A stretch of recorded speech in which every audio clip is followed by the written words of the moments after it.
When you want to shoot a blurry background at night, your aperture is so important because it influences the amount of light on the sensor. The next most important thing to improve blur in night photography is focal length. A longer focal length will give you more blur. With a wider lens, you'll be more reliant on a lower aperture to get you the same sort of result. I'll put some examples on the screen now and you'll see exactly what I mean.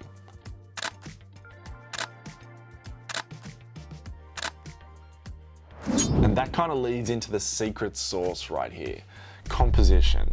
And that's finding a scene with lighting, specifically in the foreground, midground, and background. Finding the most interesting frame as they move throughout the scene. That's one of the most fun things about street photography. You're just capturing moments as people move in and out of this scene that you've found. Another great tip is framing your shot with things like leading lines or external framing. Leading lines is basically using things like the road, architectural lines. This is directing the viewer's attention to a narrow area of the scene. And then what you can do, say in post-production, is boost the amount of blur in the background or sharpen the subject as well artificially in Lightroom or Photoshop. It just enhances your photography altogether.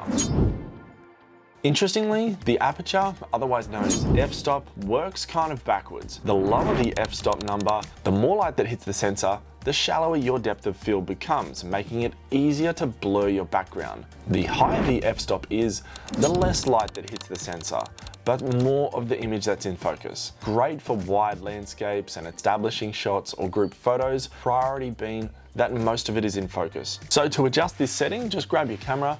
I just have it on manual mode right now. Bottom is an F number. That's our f-stop, that's our aperture. The lowest this lens is capable of is 3.5 on the Canon M50 kit lens. So for video, keep your shutter speed fixed at twice your frame rate.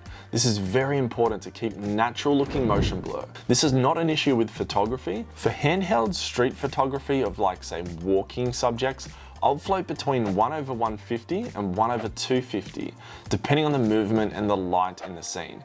But if I've got a moving scene, I need to capture that subject in sharp focus as it's moving around. I'll get closer to 1/250. It's just a bit of a balancing act there.